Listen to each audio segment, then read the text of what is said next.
ॐ वक्रतुण्ड महाकाय सूर्यकोटि समप्रभ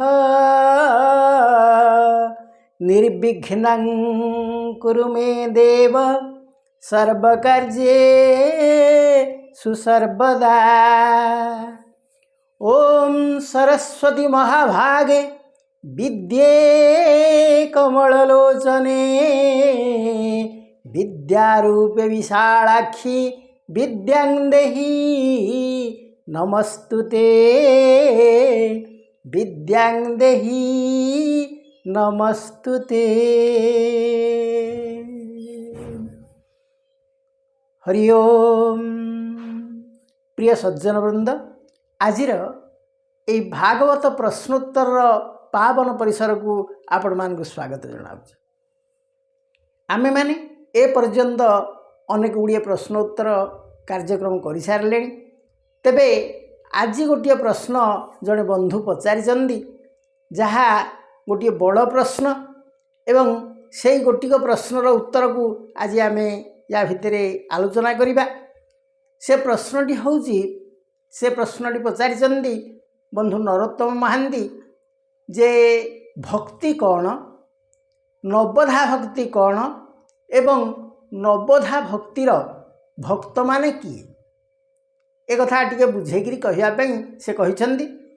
तेबे आमर समस्त श्रोतावृंद मध्य नवधा भक्ति संपर्क रे जानिया पई आग्रह थिबे, तेणु सेमानंगर आग्रह पाई आमे आजिर एई प्रश्नोत्तर कार्यक्रम रे एहाकु शामिल करिजे। ताहले एई जो प्रश्नटी से पचारिचंदी भक्ति कौन, से संपर्क रे आमे आलोचना करिबा। तापर नवधा भक्ति कौन मध्य कहिबा एवं नवधा भक्तिर श्रेष्ठ भक्त माने किए, से संपर्क रे आलोचना करिबा। ताहले नवधा भक्ति कहिबा पूर्व आग भक्ति कथाटी बुझिबा। भक्ति होउची भक्त एवं भगवान यांक मध्यरे गोटे संजोगर सेतु।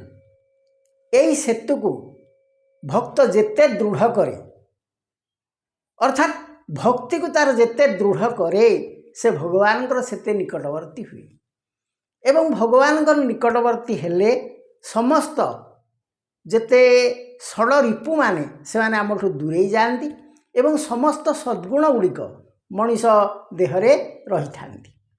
फल मनीषर चित्तचांचल्य दूर हुए, मनीष आशीर्वाद युक्त हुए एवं से गोटे ज्योतिर्मय रूप से उद्भासित हुए। कारण तार प्रतिटी कर्म ताकू सत् आड़ को टाणी नहीं थाए।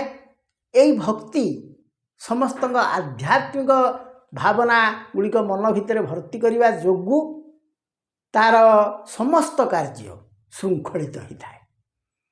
तेणु भक्ति होउची भक्तर सबुठ गोटे बड़ शक्ति।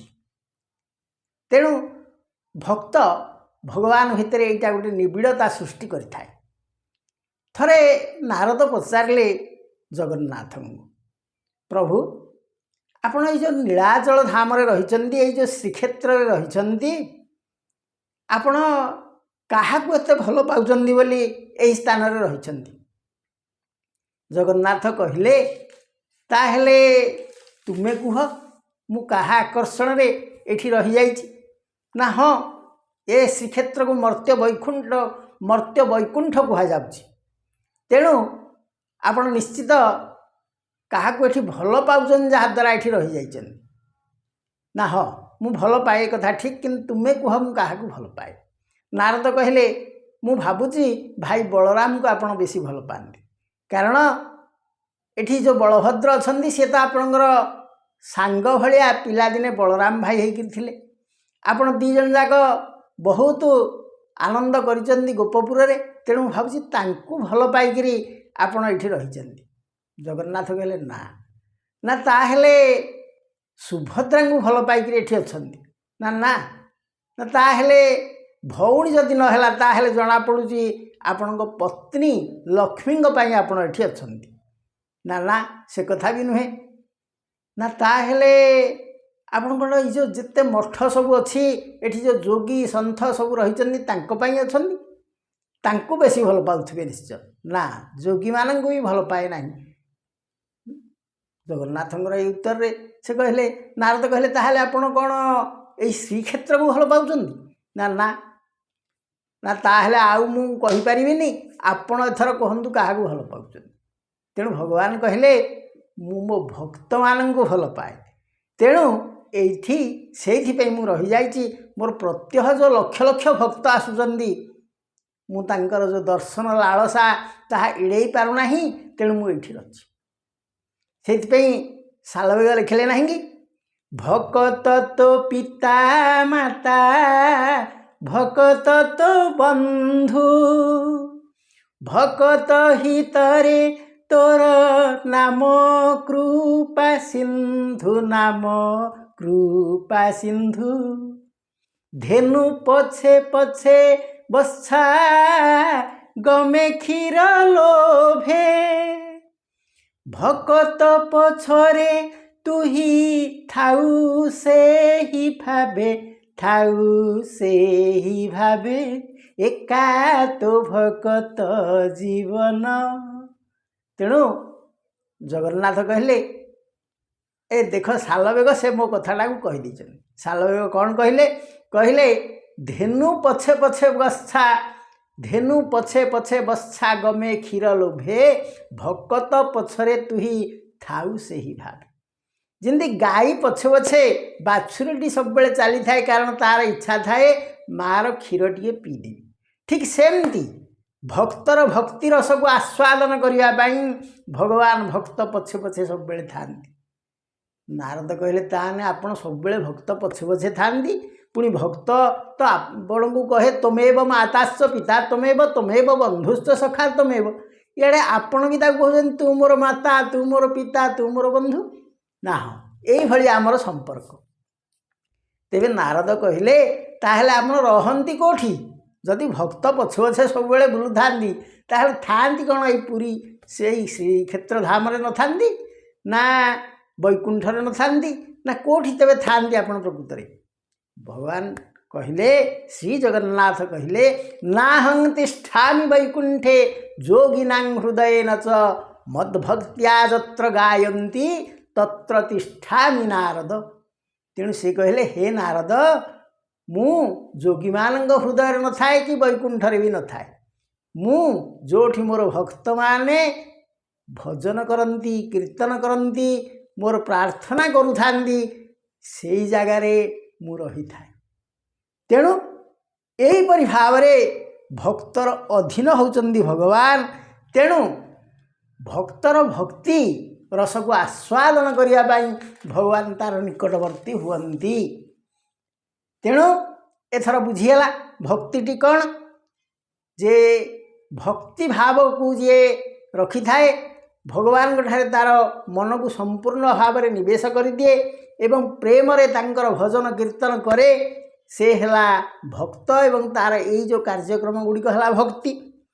ତେବେ ଭକ୍ତମାନଙ୍କୁ ଆମର ଶାସ୍ତ୍ରକାରମାନେ 9 ଭାଗରେ ବିଭକ୍ତ କଲେ। 9 ପ୍ରକାର ଭକ୍ତି ଅଛି, ତାକୁ କୁହାଗଲା ନବଧା ଭକ୍ତି। ଯେମିତି ଆମେ ଯଦି ଦିଲ୍ଲୀ ଯିବା ପାଇଁ ଚାହିଁବା, କିଏ କେଉଁ ଉପାୟରେ ଯାଇପାରନ୍ତି? କିଏ ନିଜ କାରରେ ପଳେଇ ଯାଇପାରନ୍ତି, କିଏ ଏରୋପ୍ଲେନ୍ରେ ପଳେଇ ଯାଇପାରନ୍ତି, କିଏ ଟ୍ରେନ୍ରେ ଯାଇପାରନ୍ତି, କିଏ ଗୋଟିଏ ବସ୍ରେ ମଧ୍ୟ ଯାଇପାରନ୍ତି। ଏମିତି ବିଭିନ୍ନ ବାଟ ଦେଇ ଲୋକମାନେ ଦିଲ୍ଲୀ ଯାଇ ପହଞ୍ଚିଯାଏ। ଠିକ୍ ସେମିତି ଭଗବାନଙ୍କ ନିକଟବର୍ତ୍ତୀ ହେବା ପାଇଁ ହେଲେ ଯିଏ ଯେଉଁ ମାର୍ଗ ଗ୍ରହଣ କରିପାରନ୍ତି, ଯେଉଁ ମାର୍ଗରେ ଗଲେ ମଧ୍ୟ ଭଗବାନଙ୍କ ପାଖରେ ପହଞ୍ଚି ହୁଏ ଏବଂ ଭଗବାନ ସମସ୍ତଙ୍କୁ ଶ୍ରଦ୍ଧାର ସହିତ ଆଦରର ସହିତ ଗ୍ରହଣ କରିନିଅନ୍ତି। କାରଣ ସେ ଦେଖନ୍ତି ଯେ ଭକ୍ତର ହୃଦୟ ହେଉଛି ନିର୍ମଳ। ତେବେ ଏଇ ଯେଉଁ 9ଟି ପ୍ରକାର ଭକ୍ତି ଅଛି, ତାକୁ ଶାସ୍ତ୍ର ଭାଗବତ କ'ଣ ଲେଖିଲେ? ନା ଲେଖିଲେ ଶ୍ରବଣଂ କୀର୍ତ୍ତନଂ ବିଷ୍ଣୁ ସ୍ମରଣଂ ପାଦ ସେବନଂ ଅର୍ଚ୍ଚନଂ ବନ୍ଦନଂ ଦାସ୍ୟ ସାକ୍ଷ୍ୟ ଆତ୍ମ ନିବେଦନମ୍।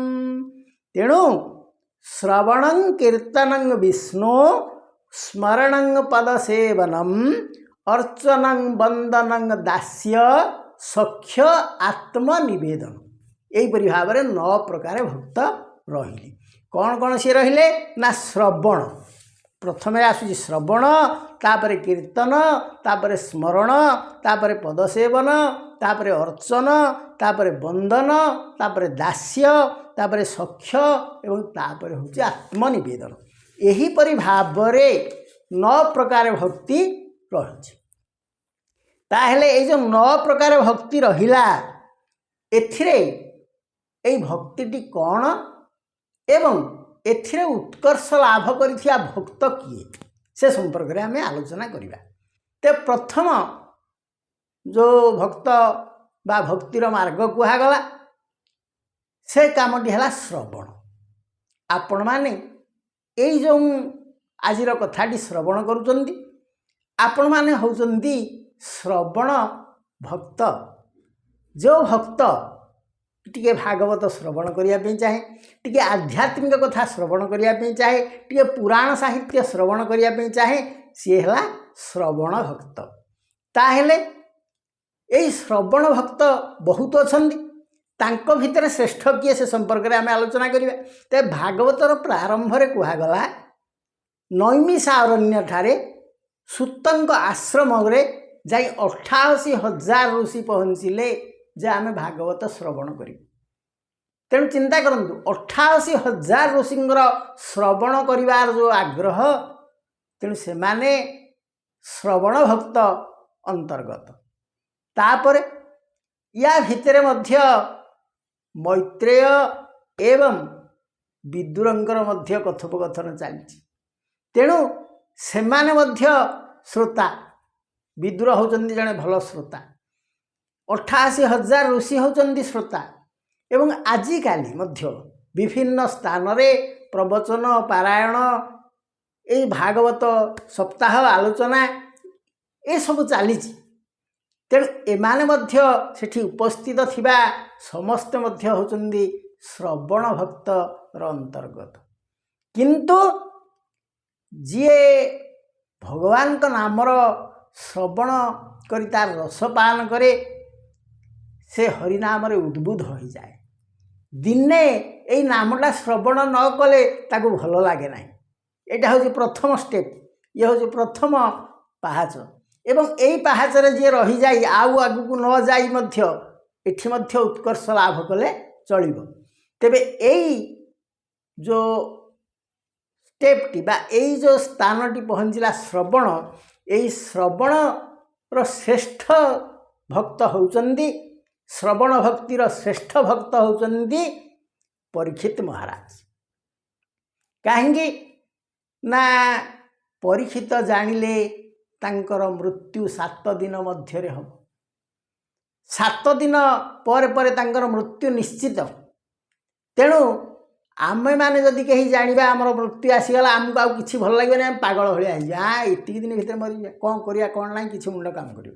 କିନ୍ତୁ ସେ ସମସ୍ତ ଐଶ୍ୱର୍ଯ୍ୟକୁ ତ୍ୟାଗ କରି, ରାଜସମ୍ପଦକୁ ତ୍ୟାଗ କରି ଆସି ବସିଗଲେ ଭାଗବତ ଶୁଣିବା ପାଇଁ। ତାଙ୍କୁ ଯେତେବେଳେ ପରୀକ୍ଷିତ କହିଲେ, ପରୀକ୍ଷିତଙ୍କୁ ଯେତେବେଳେ ଶୁକ କହିଲେ ଯେ ତୁମେ ଯେଉଁ ଭାଗବତ ଶ୍ରବଣ କରୁଛ ଏପର୍ଯ୍ୟନ୍ତ ଖାଇନାହଁ, 2-3 ଦିନ ଗଲାବେଳେ ସେ କହିଲେ ନା, ଖାଇବା ମୋର ଦରକାର ନାହିଁ, ମୁଁ ଏଇ ଯେଉଁ ଆପଣ ଅମୃତ କହୁଛନ୍ତି ମୋ କାନ ବାଟେ ରସ ପଶିଯାଉଛି ଏବଂ ତାହା ମଧ୍ୟ ମୋର ଉଦର ପୂରଣ କରୁଛି। ତେଣୁ ଦେଖନ୍ତୁ, ସେ ଏଭଳି ଶ୍ରବଣ ଭକ୍ତ ଯେ ଖାଦ୍ୟପେୟ ତ୍ୟାଗ କରିଦେଲେ। 24 ଗୁଣନ 7, ଦିନକୁ ଦିନକ ହେଲା 24 ଘଣ୍ଟା, 7 ଦିନ ପୁରା 168 ଘଣ୍ଟା ସେ କେବଳ ଭାଗବତ ଶୁଣିଲେ।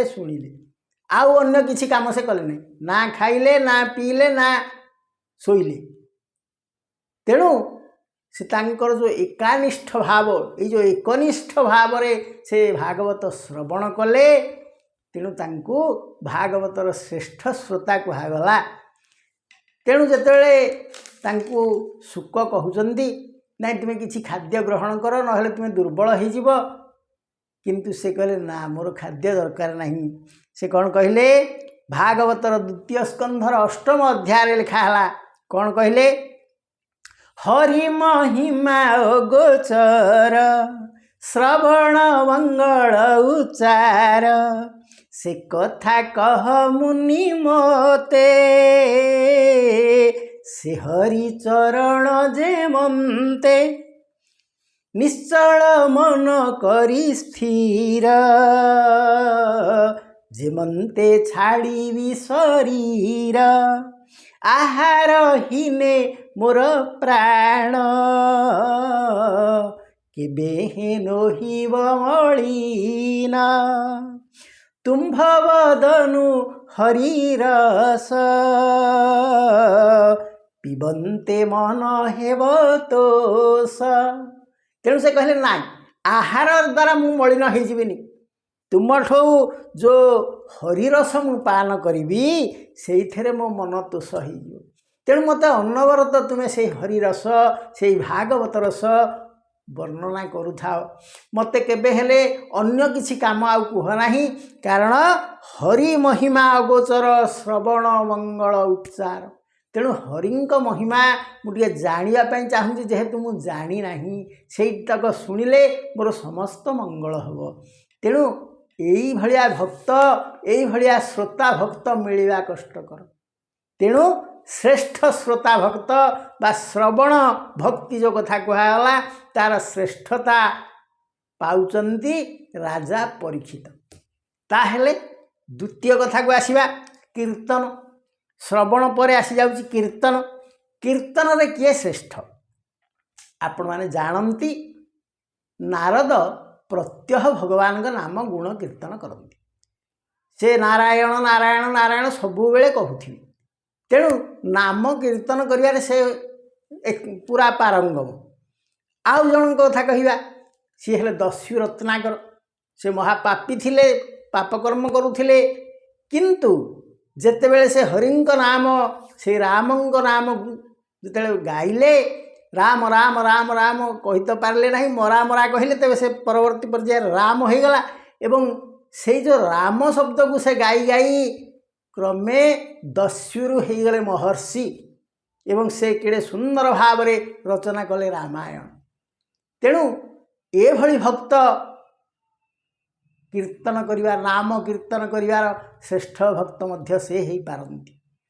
तापरे आपण माने जानती जे आहुरी अनेक अछंती जो माने भगवान का नाम कीर्तन सर्वदा करिया पे चाहती।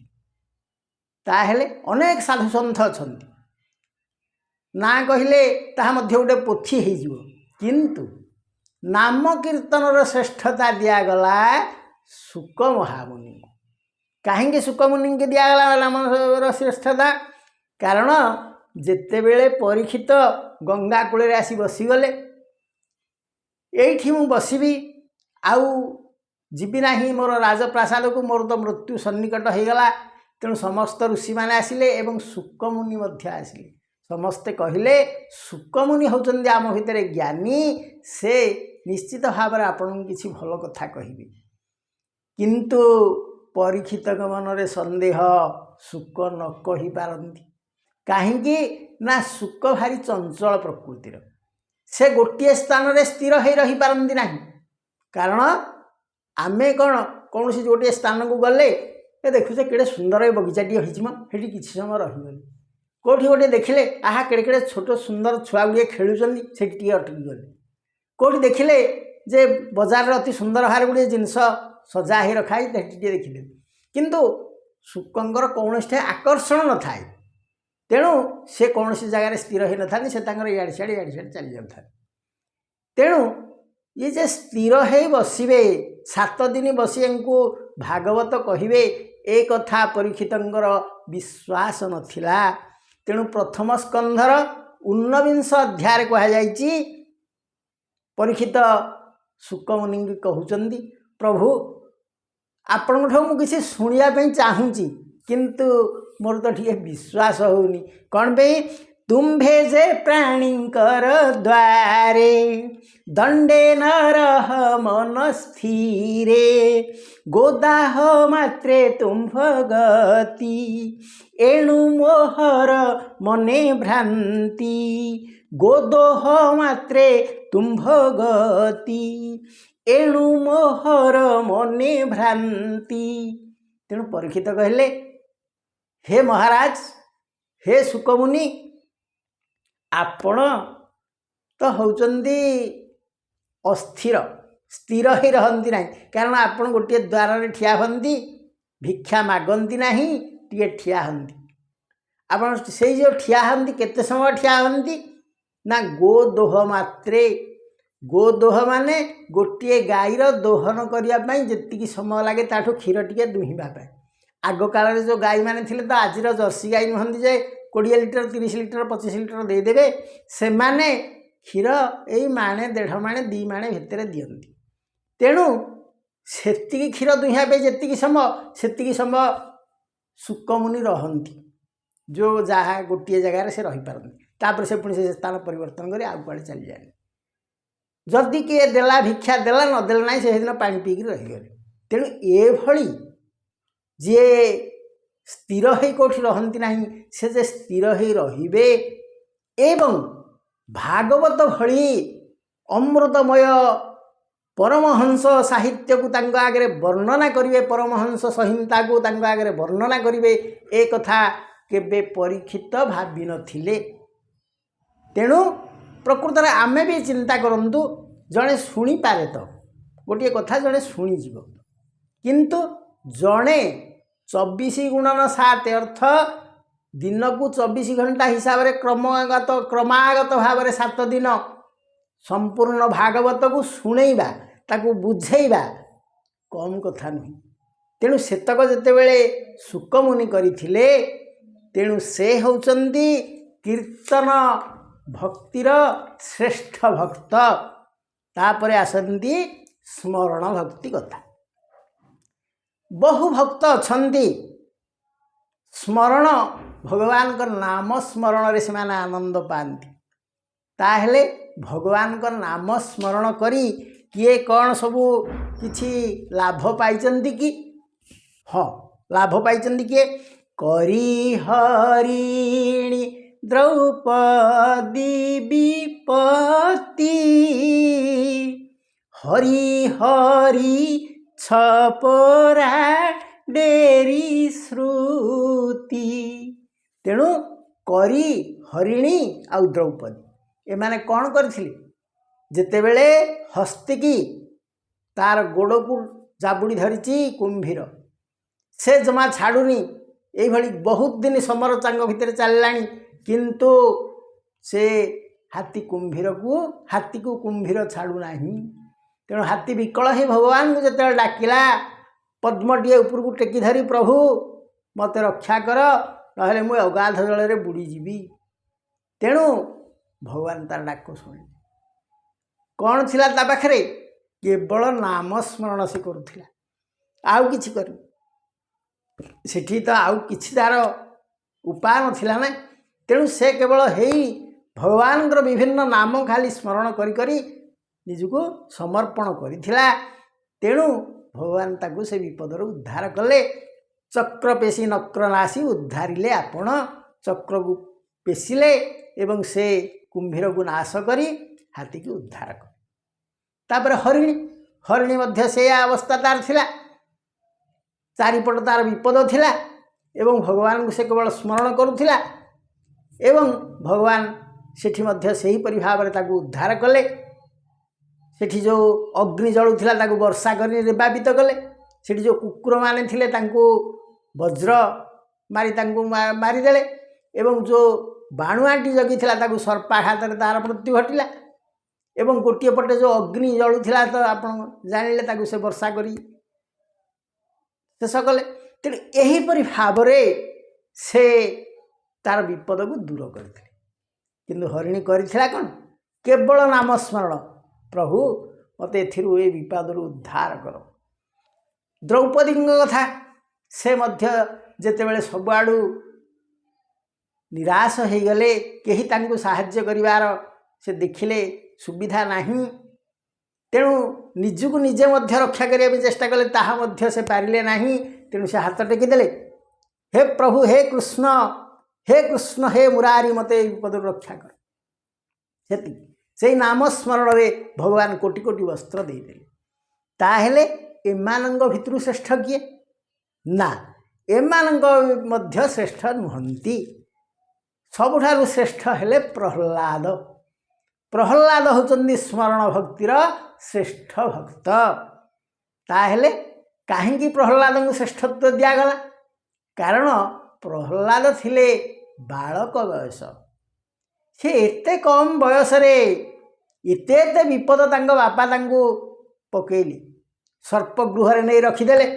पहाड़ उपरू फिंगिदेले तांको अग्नि रे पोड़ी देवार उद्यम कले सर विभिन्न अस्त्र तांको आघात करागला हाथी पाद तले तांको पकई दिगला विभिन्न प्रकार विपद तांको दिगला किंतु से कौनसी थिरे भयभीत न होई एमान तो गोटे गोटे विपद पाइथिले किंतु तांको शह शह विपदर सम्मुखीन करैले तांकर बापा किंतु से कौथरे टिके हेले टली गले नहीं से तांकर दृढ़ निष्ठा रखिले नाम स्मरण तांकर गोटे विश्वास भगवान मते उद्धार करिवे किए कौन मोर करुचि करू मु कहा कथा शुणिबी नहीं भगवान को मु धरिथि पाद छाड़िबिनी नाम छाड़िबिनी नाम को मु स्मरण करि चलीथि तेणु एते कम बयसर पिला एते भक्ति देखी भगवान प्रति मुहूर्त रे तांको पाखे थांती एई जेमती कहले जे धेनु पछे पछे बसा गमे क्षीर लोभे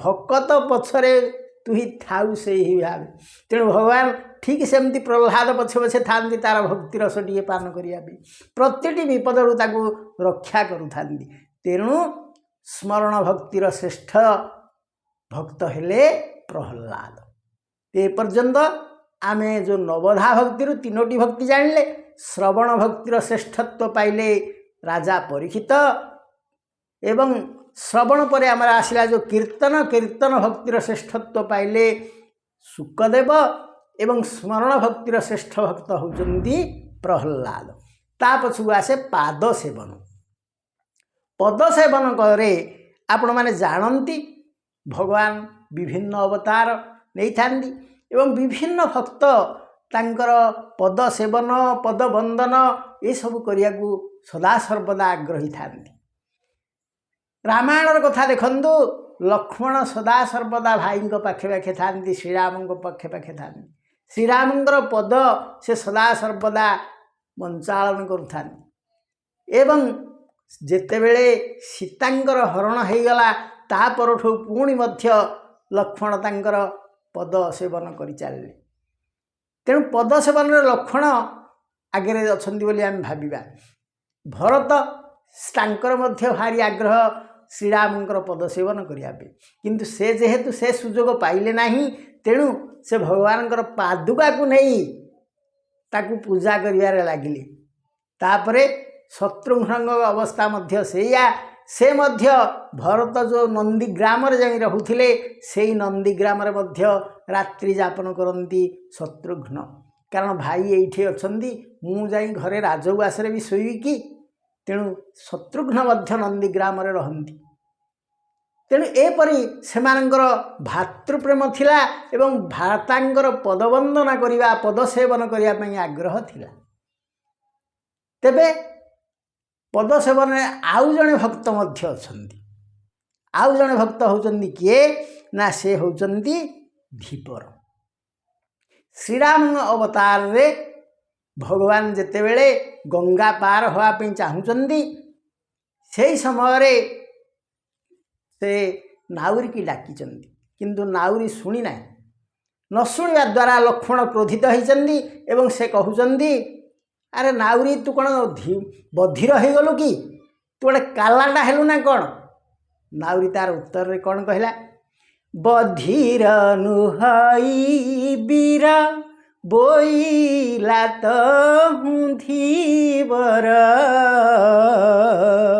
शुणिलिणी पथरे पथर अबला ବାଲି ପଡ଼ି ତୋ ଚରଣୁ ଆଶଙ୍କା ଉପୁଜେଣୁ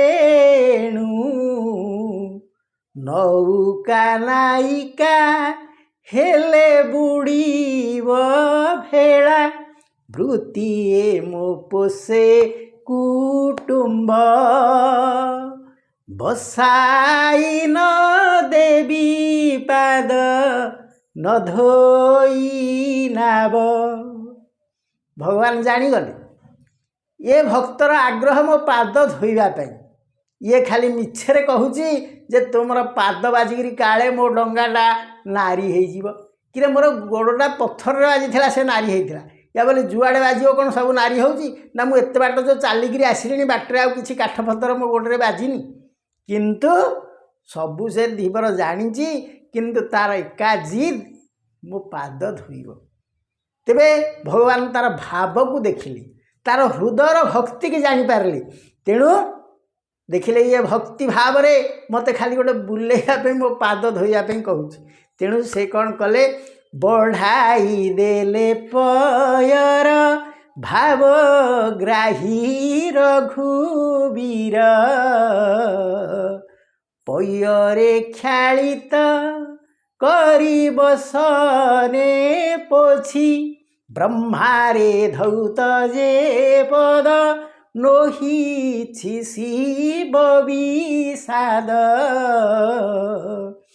ନ ପାଇ ଚରଣାମୃତ ପାନକୁ ଇଛି ବିଜ୍ଞାନୀ କୈବର୍ତ୍ତ ଧୋଇଲା ବିଶ୍ୱେ ପତିତ ପାବନ ନାମ ରହିଲା। ତେଣୁ जो पादକୁ ब्रह्मा धोई पारि नथिले बोली तांकर मन दुख। ब्रह्मारे धौत जे पद नोहिछि, जेउ पाद ब्रह्मांग द्वारा धोई हो पारि नाही। एवं शिवंकर भी भारी इच्छा थिला भगवान को पाद टिके धोई देवी, किंतु से मध्य से सुजोग पाइले नाही। तेणु तांको मन विषादित। तेबे ब्रह्मा विष्णुंकर अति निकटतर हे मध्य से सुजोग पाउनाहांती। शिव मध्य तांकर निकटवर्ती से मध्य से सुजोग पाइनाहांती। आज गोटे धीवर जड़े विज्ञानी कहले जड़े ज्ञानहीन विगत है जार ज्ञान से जो विज्ञानी कैवर मान ज्ञान नाही, से कैवर्त बा धीवर भगवान पाद धोईदेला। तेबे पद सेवन रे धीवर मध्य कम अवदान नाही। किंतु शास्त्र आमर कहले कौन ना, से भक्ति भाव रे पद सेवन करिवारे श्रेष्ठ भक्त होचंदी माँ लक्ष्मी। कारण माँ लक्ष्मी प्रत्यह भगवान पद मंचालन करती। तेणु यही पद सेवन श्रेष्ठ भक्त पर्याय आसिले माँ लक्ष्मी। से लिखिले खग आसने खगपति खटंती लक्ष्मी सरस्वती। तेणु भगवान जेतेबेले पन्नग आसन रे सोई जाई थांती, पन्नग शज्या सोई जाई थांती से जे सर्प उपरे, सेति बेले अनंत शयन रे सेतेबेले करथांती माँ लक्ष्मी सदा सर्वदा तांकर पाद को सेवन करुथा। तांको पाद सेवारे से सब बेले लागि थांती। तेणु ए जो पद सेवनर श्रेष्ठ भक्त पर्याय आसिले माँ लक्ष्मी। ता पछकु आसिला अर्चनम। अर्चनम कहले कौन ना, भगवान को टिके सजेई दबा, तांकर मन खुशी करिबा पई आमे जो सब उपचार करिथाई, भगवान को संतुष्ट करिया पई आमे जो सब उपचार करिथाई ताको अर्चनम कहा जाए। भगवान को टिके गाधेई दबा, तांको टिके चंदन लगेई दबा, तांको टिके नूतन वस्त्र पिंधेई दबा, तांको धूप दीप बा चंदन सिंदूर एथिरे टिके तांको सजेई दबा, ता सहित विभिन्न प्रसाद टिके तांको पाखे लागि करिवा। यही सब करिथाय आमे, यही ताको जिनस को आमे भाबी थाय अर्चन। एवं एइथरे भगवान संतुष्ट हे बोली आमे चेष्टा करिथाय समस्ते, जेते भक्ति मार्गर व्यक्ति अछन। किंतु अर्चन मार्गर श्रेष्ठ भक्त होउचंदी पृथु। कारण भगवान को संतुष्ट करने से जो उपाय अवलंबन करथिले ताहा आज जाए कहीं अवलंबन करिनाहंती। ताहा कौन ना दृढ़ तपस्या एवं अति भयंकर तपस्या से ग्रीष्म ऋतुरे चारिपट अग्नि जाली दे ता मझिरे बसी भगवान को तपस्या करथिले। से शीत ऋतुरे गभीर जल ठिया है बेक पर्यंत मुंड को बुड़े ता भितर तपस्या करुथिले। वर्षारे प्रबल वर्षारे तिंती तिंती से जो हालप पवन जो ठंडा पवन बहुतला ताकू मध्य खातिर न करी से सेठी ठिया है वर्षारे भिजी भिजी भगवान को तपस्या करुथिले। तेणु एभली अर्चना करिवारे भगवान को से संतुष्ट करिया पे चेष्टा करुथिले एवं भगवान मध्य तांकर जो कुच्छ साधना ये जो भयंकर साधना देखी से आपे आपे संतुष्ट हो गले एवं तांको तांकर शरणागति देइथिले। तापरे आसुची वंदनं भक्ति कथा। वंदनं कहले कौन ना आमे जो भगवान को पाखरे वंदना गाए, जो भजन गाए, जो कीर्तन गाए, तेरे अनेक भक्त गीत गाई था निजर कंठस्वर को देखापी हृदय भक्ति न था। आउ केतेक आपण भावुथे से जड़े किड़े सुंदर भजन गाउछन किड़े बड़ भक्त सी ना तांकर हृदय भक्ति ना से केवल ताल लय या उपरे गुरुत्व दौन। तेणु तांको भाविदेले जे भक्त एक कथा हब ना से चाहूँ मत मो गीतटा शुणिकी श्रोता केमती गोटे भारी खुशी हो जाते मंत्रमुग्ध हो जाते एथि से गायन शैली उपरे गुरुत्व दौथा किंतु हृदय हुए तो भक्ति न थाए। तेबे अनेक भक्त अछंदी जो माने भक्ति रे द्रवीभूत होई उद्वेलित होई तांकर भजन गाई थांती से पर्याय आसीबे मीरा। तापरे आहुरी भक्त अछंदी जो माने सदा सर्वदा भगवान नाम कीर्तन करती तांकर भजन करती। तेणु एभली भक्त भितरे किंतु श्रेष्ठत्व दिया जाइछि अक्रूर को। कारण तांकर मनर हृदय कंदर भितरे सबुबेले कृष्ण नाम भितरे से हजि जाउथिले। तांकर प्रति मुहूर्त से भगवान को पदवंदना करने चाहूले एवं तांको हृदय तंत्री रे सबुबेले भगवान नाम रस गान करुथिले। तेबे से जो गान करुथिले तांको गोटे सुजोग आसला। कंस अक्रूर को पठेले से देखिले ये अक्रूर भक्ति अंशर लोक तेणु यांकू जदि मु पठेबी ये सरल लोक निरीह लोक यांकू जदि मु पठेबी नंद पाखकू जे कृष्ण बलराम को पठा मो यात्रा को से संदेह करबनी। अन्य असुर मान को पठेले हुए तो से माने किसी गंडगोल कर दे पारंदी। तेणु मो योजनाटा हुए तो ठीक भाव में काम करबनी। कारण कंसर उद्देश्य थिला राम बलराम राम कृष्ण को नहीं सेठारे तांको निधन करवा तार उद्देश्य थिला। तेणु से अक्रूर को पठेला जे तुम्हें जाओ सेठारू से कृष्ण आ बलराम को धरी चली आस एठाकू यात्रा देखिया बाहन धरी आस। अक्रूर जानी थिले कंसर चक्रांत किंतु से मध्य जानी थिले जे ए कृष्ण होचंदी स्वयं भगवान। तेणु तांको हृदय तंत्री रे जो दिन ठो कृष्णंकर गोटे गोटे लीला से शुणुचंदी पूतनाबद्ध बकासुरबद्ध शकटासुरबद्ध ये सब शुणुचंदी तांको मनरे आनंद उद्वेलित होउची। से जानुचंदी एडे एडे भयंकर असुरंगु गोटे छोट शिशु से किपरि भाव में बिना अस्त्र रे तांको मारुची। तेणु सी केवल स्वयं भगवान को द्वारा संभव। तेणु से कथा को उपलब्धि करथिले। तेणु जेतेबेले से बाहरुचंदी मथुरा रू आसबे गोपकू बोली सेतेबेले से कौन गाउचंदी धन्य रे नेत्र हेबु पवित्र देखी जलदातनु। धन्य रे नेत्र हेबु पवित्र देखी जलदातनु। गोपाल मिले नंदंक कोले बसिथिबे टीकान्हु। गोपाल मिले नंदंक कोले बसिथिबे टीकान्हु। एक कथा कलम कले किए ना भक्त चरण दास मथुरा मंगल रे एक कथाटी लिखिले जे एते आनंद रे से आसुचंदी तांको मनरे भावना जे कृष्ण तो छोट पिलाटीए से निश्चय मु गला बेलू नंद बाबा गोड़े बसी थे मुझे देखीदेवी एवं सांगे सांगे पाद तले लंब हो पड़जी भगवान को टे छुईदेवी। तेणु एपरी भाव से मन अति आनंद उद्वेलित हो आसुचन। जितेबले से गोप माटी पहुँची जाइए से गोप माटी गढ़ी जाइए आहा हा ये भगवान चल प्रचल कर लीला कर चलुँच बुलूँ ए माटी की पवित्र हो जाती कही से चली जाऊँच कृष्ण को देखिए बोली कृष्ण टे माया करदे भक्त को भगवान भार टे गेल्हा करती टे माया करती टे मजा करती भक्त सांगे। तेणु से कौन कले ना 100 बालक बसी गौ दोहन करुँच एक समय जा पहुँची गले अक्रूर। तेरे 100 गोप बालकों भितर श्रीकृष्ण अच्छा किंतु भगवान जो माया कले कौन ना सबुतक बालक देखा सामान। अक्रूर चिंतार पड़गले किरे मु शुणी से तो बंशी धरती तो कौन सबू पिला बंशी धरती मु शुणी मस्तक मयूर चूल ये तो सबू पिला मयूर चूल समस्त मुंडे। तेरे कृष्ण एथुरु किए बड़ चिंतित हो पड़े। अक्रूर कहले प्रभु मु कौन आउ देखिपारि एत आग्रह दौड़ी भगवान को टे दर्शन करी बोली। तेणु ये कथा को कवि लिखिले जेते बेले कृष्ण गोपपुरे थिले अक्रूर आणीण गले त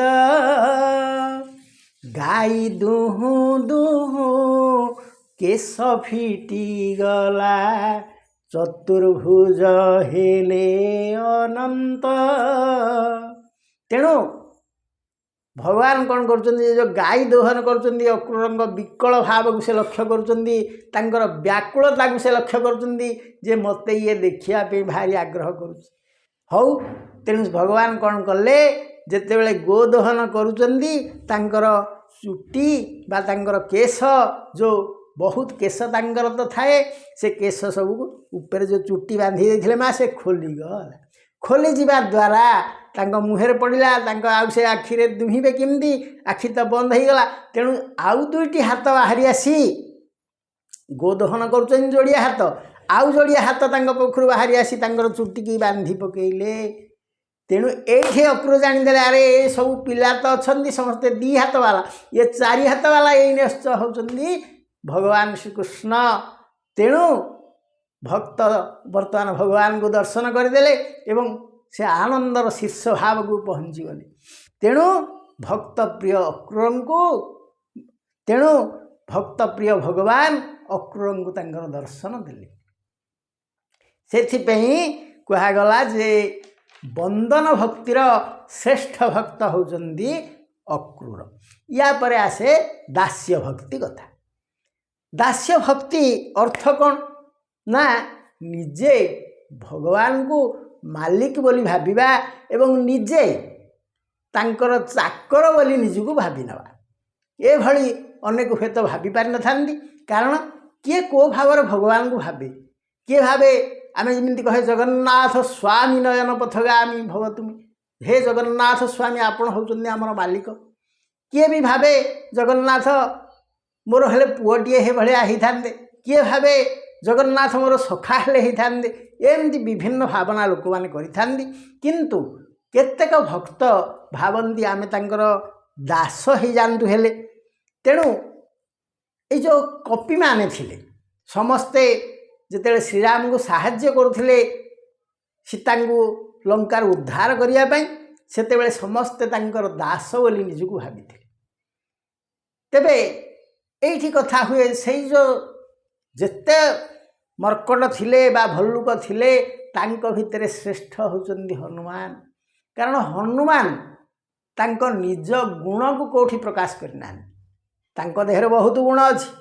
हनुमान को कहा जाए अतुलित बल धामा बल तांकर प्रबल एक कथा से समस्ते जानती एवं तांको कहा जाए मध्य ज्ञानीनांग अग्रगण्यम जेते ज्ञान गर्भर कथा अच्छी सबु ज्ञान तांको पाखरे कहीं ना भगवान श्रीकृष्ण अर्जुन को गीता कही ता पूर्व हनुमान गीता शास्त्र पढ़ी सारी सूर्य ठाकुर तापरे हनुमान मध्य होचंदी अष्टसिद्धि एवं नवनिधिर अधिकारी। तेणु एते बड़ ज्ञानी हेई मध्य जेतेबेले से लंकार प्रवेश करिचंदी रावण तांग पचारि अरे तू किए किएस तू कुआडू आसिलु से कही नाहंदी जे मु होची ज्ञानी ना अग्रगण्यम से कही नाहंदी मु होची अतुलित बलधामा महावीर हनुमान ए कथा कही नाहंदी से कहउचंदी दासो हम कौशलेन्द्र मु होची कौशलेन्द्र बा अयोध्या अधिपति श्रीरामंकर मु होची चाकर रामदूत इतिम विधि बानर पवनात्मज मु होची रामंक दूत एवं पवनंक पुओ ए से परिचय तांकर दीचन। ताहले केते नम्रता केते भक्ति भाव एवं से मालिक को एठी गुरुत्व दीचन मु तांकर चाकर होकर आसी एठी बोली कहिचन। भगवान थरे हनुमान को परीक्षा करिया पे श्री रामचंद्र पचारे जेतेबेले हनुमान प्रत्यावर्तन करचंदी लंकारु सेतेबेले श्री रामचंद्र तांको कहले हनुमान तुमे गोटे बड़ काम कल ना सबु आज्ञा आपणक निर्देश रे मु बा करि परिबी कोन आपणक करुणा नथिले मु किछि करिवार नाही। तेणु भगवान कहले नाई नाई ठीक कल तुमे गल सीता को मुदी देल एवं तांको ठारू मध्य मुदी आनिल एक कथा गोटे भल काम कल किंतु ता भितर सबुठु गोटे भल काम तुमे कल जे रावणर गर्भ को ध्वंस करी तार लंका को दहन करदेल गोटे भल काम कल ना प्रभु आपण निर्देश रे ना मु तो तुमको कही नथिली लंका दहन करिया पे अरे मु तुमको केतेबेले एटा कहली मु तुमको कहितली जा सीता को ठाब करिवो एवं सीता अछंती बोली सेठी यार संकेत मत आनी दब एति कहला ना नहीं नहीं आपण मत परोक्ष निर्देश देथिले।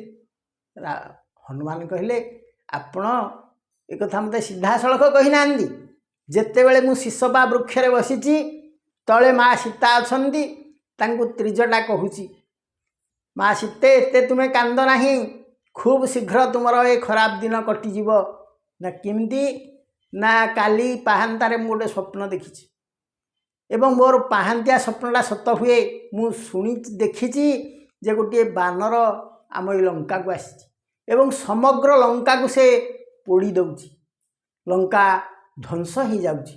तेणु या द्वारा मु जानी पारुची जे भगवान खूब शीघ्र एठिकी आसीबे एवं लंका को ध्वंस करी तुमको उद्धार कर नेबे। तेबे ए कथा जेतेबेले मु त्रिजटांग ठारू शुणिली मु जानी पारली भगवान मते सूचना दउचंती जे लंका को तुमको पठेची तुमे जा ताकू पोड़ी दे आस। मु बड़ चिंतित हो गली जे लंका एड़े विशाल लंका ताकू स्वर्णमय लंका बोली कहुच्छी ताकू मु पोड़ी कि भली मो पास तो साधारण डियासिल खंडे भी नाही मु ए सब ज्वलन सामग्री पाइबी कोठू ताकू पोड़ी कि भली मु तो बड़ चिंतित हो जाइथिली किंतु आपण मते धीरे धीरे से सुजोग आड़ को टाणी नेले ब्रह्मस्वर मो आड़ को जिते आसला मुझे आउ विरोध नक बंधन रे पड़िली एवं जाई सेठी रावण आगे उपस्थित होला पर मते से मृत्युदंड देवाई कहूले तेबे से जा हो विभीषण मना करने द्वारा से माने मते गोटे इनडायरेक्ट मृत्यु देले कौन ना मो लांगुड़ कपड़ा बांधि दिहब से ज्वलन सामग्री पकई दिज्व अग्नि संजोग कर दिज्व ताहले से सब तो सेमाने कले मु खाली एणे तेणे दौड़ा कथा आउ तो मोर किसी काम करिवार नथिला। तेणु यह परोक्षरे आपण कले ना आउ मु कौन कली प्रभु। तेणु तांको केते दास भाव केते नम्र भाव रही जे मालिक होचंदी सबू से ऑल इन ऑल से हिंज होचंदी सर्वे सर्वा आमे खाली निमित्त मात्र। तेणु प्रिय सज्जन वृंद दास्य भक्तिर श्रेष्ठ भक्त हेले हनुमान ता पछुक आसे सख्य भक्ति कथा। सख्य कौन ना सखा भगवान को सांग बोली भाविबा तांको निजर आत्मीय बंधुटीए बोली भाविबा यही कथा अनेक करथिले। जेतेबेले भगवान श्रीकृष्ण ବାଲ୍ୟଲୀଳା କରୁଥିଲେ ସେତେବେଳେ ତାଙ୍କର ଅନେକ ବନ୍ଧୁ ଥିଲେ। ସୁବଳ, ତାପରେ ମଧୁମଙ୍ଗଳ, ଶ୍ରୀଦାମ, ସୁଦାମ, ଏଇଭଳି ବହୁତ ତାଙ୍କର ସଖା ଥିଲେ। ତା ସହିତ ଭାଇ ବଳରାମ ସେ ମଧ୍ୟ ତାଙ୍କ ପାଖେ ପାଖେ ସବୁବେଳେ ସଖା ଭଳିଆ ରହିଥାନ୍ତି। ଏହା ସହିତ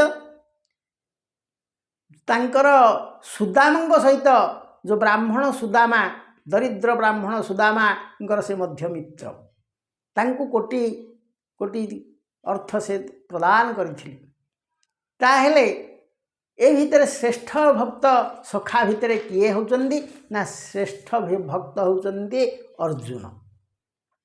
କାହିଁକି ନା ଅର୍ଜୁନଙ୍କୁ ସେ ଏତେ ଭଲ ପାଇଥାନ୍ତି ଯେ ଅର୍ଜୁନଙ୍କୁ ଦ୍ୱିତୀକୃଷ୍ଣ ବୋଲି କୁହାଯାଏ।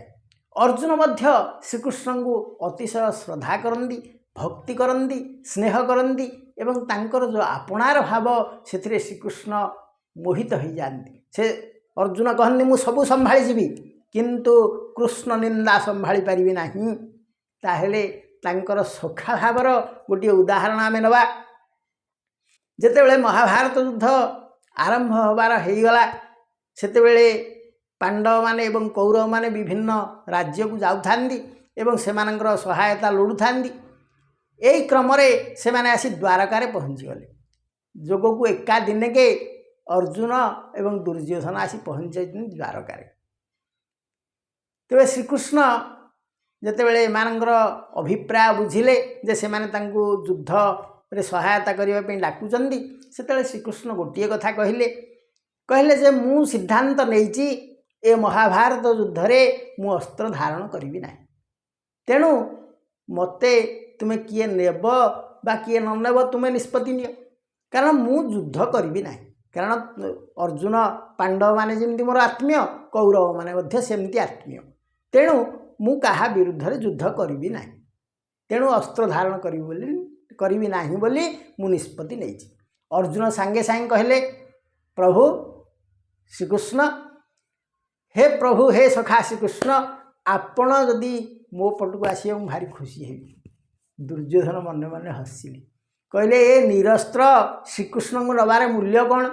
ଇଏ କେବଳ ଯିବେ ହେଠି ବସିବେ ଦେଖିବେ, ଏମିତି ତ ବହୁତ ଲୋକ ଆସି ଦେଖିବାରେ କ'ଣ ଅଛି? ତେଣୁ ୟାଙ୍କୁ ନେବା କିଛି ଠିକ୍ ହେବନି, ବରଂ ଅନ୍ୟ କିଛି ସାହାଯ୍ୟ ତାଙ୍କଠୁ ମାଗି ନେଲେ ଠିକ୍ ହେବ।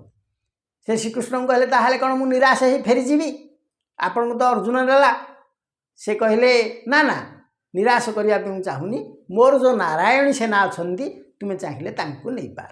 ସେମାନେ ସବୁ ଯିବେ ଯୁଦ୍ଧ କରିବେ, ତାଙ୍କୁ ମୁଁ କାହାକୁ ରୋକିପାରିବି ନାହିଁ। ଦୁର୍ଯ୍ୟୋଧନ ଭାରି ଖୁସି ହେଇଗଲେ, କହିଲେ ଯାହା ହଉ ଏ ବିଶାଳ ନାରାୟଣୀ ସେନା ଇଏ ତ ଆମର ବହୁତ ସୈନ୍ୟବଳ ବଢ଼େଇ ଦେବ। ତେଣୁ ଏ ନିରସ୍ତ୍ର ଶ୍ରୀକୃଷ୍ଣଙ୍କୁ ନେବାର କିଛି ମୂଲ୍ୟ ନାହିଁ। ତେଣୁ ସେ ବିଶାଳ ନାରାୟଣୀ ସେନା ନେବା ପାଇଁ ସମ୍ମତି ପ୍ରକାଶ କଲେ। କିନ୍ତୁ ଅର୍ଜୁନ ଭାରି ଖୁସି ହେଇଗଲେ, ଯାହା ହଉ ପ୍ରଭୁ ଆପଣ ସମ୍ମତି ଦେଲେ ଆମ ସହିତ ରହିବେ ବୋଲି। ଶ୍ରୀକୃଷ୍ଣ କହିଲେ ନାଇଁ, ଖାଲି ସମ୍ମତି ଦେଲି କ'ଣ, ମୁଁ ତୁଚ୍ଛାରେ ଯାଇକିରି ତୁମ ଘରେ କାହିଁକି ଅନ୍ନ ଧ୍ୱଂସ କରିବି? ତୁମ ରଥଟା ଟିକେ ବାହିବି, ସାରଥି ହେବି ଏଥିରେ। ନା ହଁ ହଁ ଠିକ୍ ଅଛି, ଏ ତ ଆହୁରି ଆନନ୍ଦର କଥା।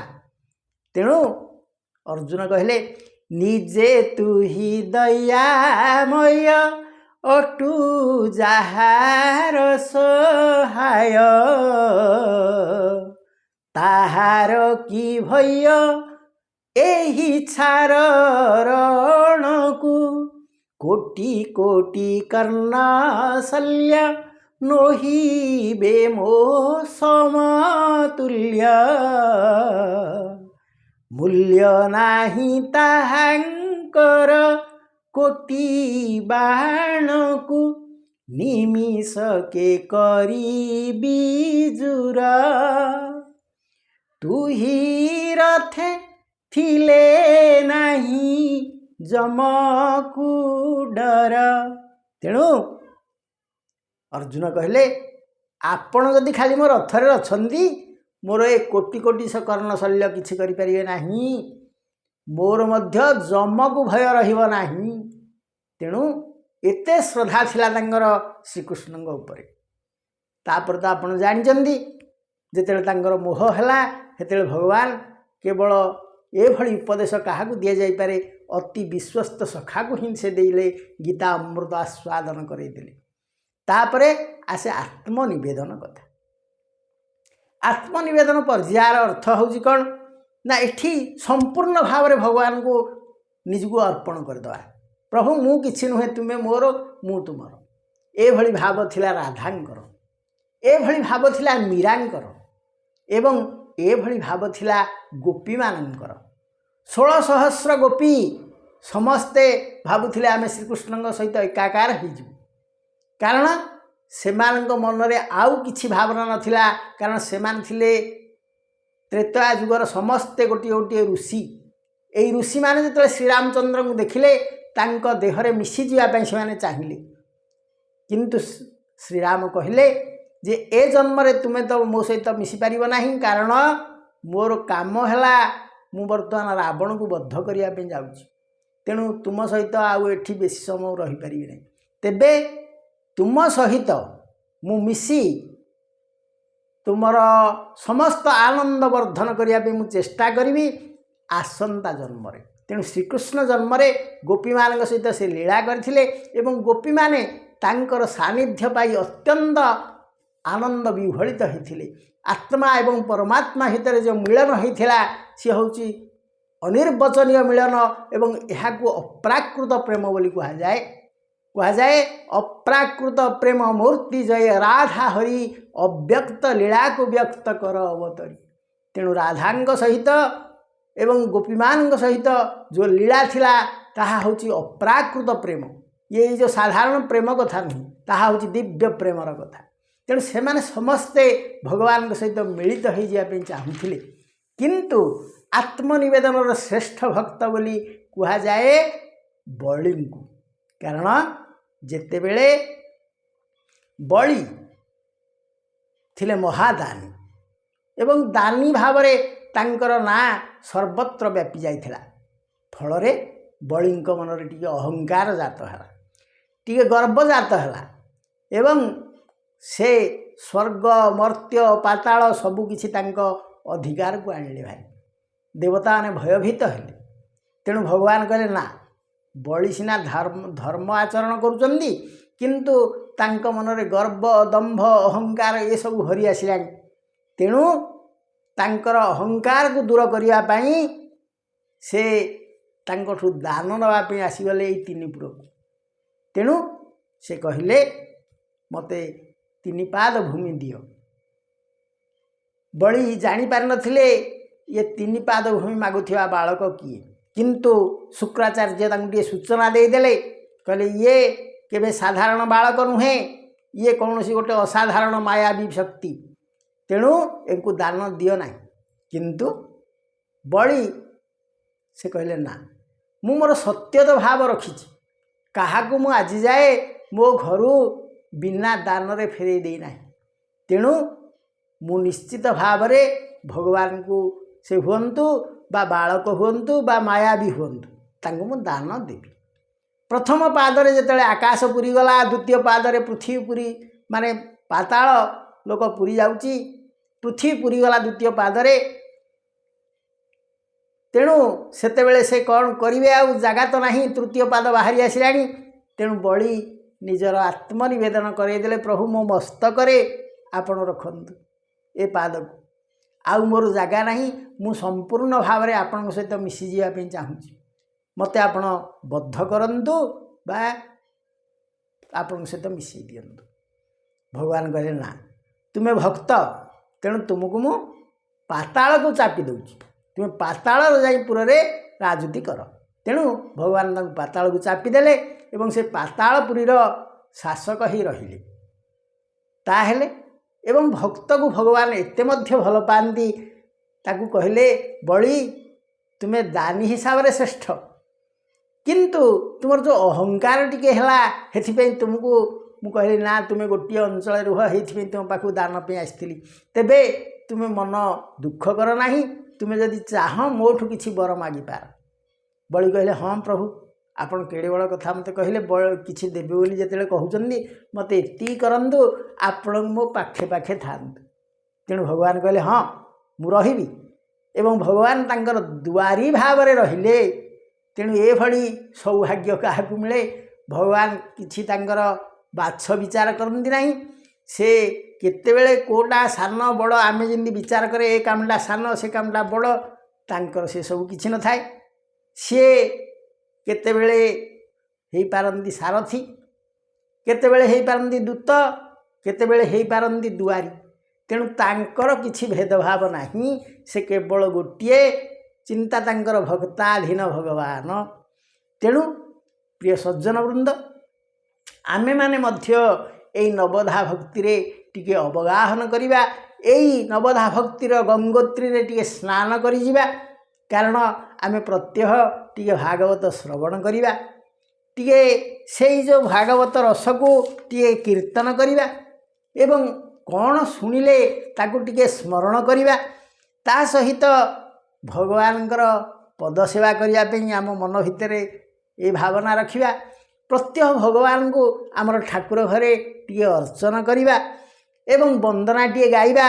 ତା ସହିତ ନିଜକୁ ଭଗବାନଙ୍କର ଆମେ ଗୋଟିଏ ଚାକର ଏବଂ ଯାହା କାମ କରୁଛେ ଇଏ ଭଗବାନଙ୍କର କାମ ବୋଲି ଚିନ୍ତା କରି କଲେ ତାହା ଶୁଦ୍ଧ ପବିତ୍ର ହୋଇପାରିବ। ତାହା ସହିତ ଭଗବାନ ଆମ କଡ଼େ କଡ଼େ ଅଛନ୍ତି, ସେ ଆମର ସଖା, ଏଭଳି ଭାବନା ଯଦି ଆମେ କରିବା ଆମେ କେବେ ହେଲେ ବିପଦରେ ପଡ଼ିବା ନାହିଁ। ଏବଂ ପରିଶେଷ କଥା ହେଉଛି ଆମେ ନିଜକୁ ଭଗବାନଙ୍କ ସହିତ ସମର୍ପିତ ହୋଇଯିବା। ପ୍ରଭୁ ଯେମିତି ଆମର କୁହାଯାଏ ଯେ ଆମେ କହିଛେ ଭସାଅ ପରାଣ ମୋର ତବ ପ୍ରେମ ସ୍ରୋତେ ପ୍ରଭୁ ପରମ ଶରଣ, ଏ ଜୀବନ ଶ୍ରୀଚରଣେ କଲି ସମର୍ପଣ ପ୍ରଭୁ ପରମ ଶରଣ, ଏ ଜୀବନ ଶ୍ରୀଚରଣେ କଲି ସମର୍ପଣ। ତେଣୁ ଭଗବାନଙ୍କ ପାଖରେ ଏ ଜୀବନଟାକୁ ଯଦି ଆପଣ ସମର୍ପଣ କରିଦେବେ, ସେ ତା କଥା ବୁଝିବେ, ସେ ତାକୁ କେଉଁ ବାଟରେ ନେବେ, କ'ଣ କରିବେ ସେ କଥା ସେ ଜାଣନ୍ତି। ତେଣୁ ପ୍ରିୟ ସଜ୍ଜନ ବୃନ୍ଦ, ଆଜି ଯେଉଁ ଭାଇ ଯେଉଁ ବନ୍ଧୁଟି ଆମର ପ୍ରଶ୍ନଟି ପଚାରିଥିଲେ ତା'ର ଉତ୍ତରଟି ତ ଏଇଭଳି ଭାବରେ ଲମ୍ବା ଥିଲା। ତେଣୁ ଗୋଟିଏ ପ୍ରଶ୍ନର ଉତ୍ତରରେ ଆଜିର ଆମେ କାର୍ଯ୍ୟକ୍ରମ ସରିଲା। ୟା ପରେ ପୁଣି ଆମେ ଦେଖାହେବା ପରବର୍ତ୍ତୀ ପର୍ଯ୍ୟାୟରେ। ତେଣୁ ଆପଣମାନଙ୍କୁ ଆମର ଏଇ ନବଧା ଭକ୍ତି କଥାଟି କେମିତି ଲାଗିଲା ଟିକେ ଆପଣ ନିଜର ମତାମତ ଦେବେ ଏବଂ ଯଦି ଏହା ଭଲ ଲାଗିଥିବ ଟିକେ ଲାଇକ୍ ଜଣାଇଦେବେ ଏବଂ ଯଦି ସବସ୍କ୍ରାଇବ୍ କରିନାହାନ୍ତି ଆମ ଚ୍ୟାନେଲକୁ ଟିକେ ସବସ୍କ୍ରାଇବ୍ କରିବେ ଏବଂ ଏହା ଯଦି ଆପଣଙ୍କୁ ଭଲ ଲାଗିଥାଏ ଟିକେ ନିଜର ପ୍ରିୟ ପରିଜନ ପାଖକୁ ସେୟାର କରିଦେବେ। ଜୟ ଜଗନ୍ନାଥ।